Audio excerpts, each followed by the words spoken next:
এই সেই টাঙ্গাইলের পোড়াবাড়ির মিষ্টি চমচম, বিখ্যাত চমচম।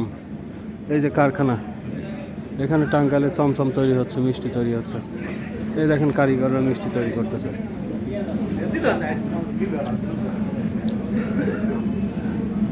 এই যে মিষ্টি বানায় রেখে দিয়েছে।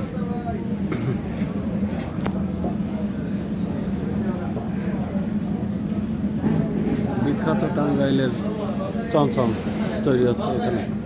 এটাই হচ্ছে আসল চমচম তৈরির জায়গা।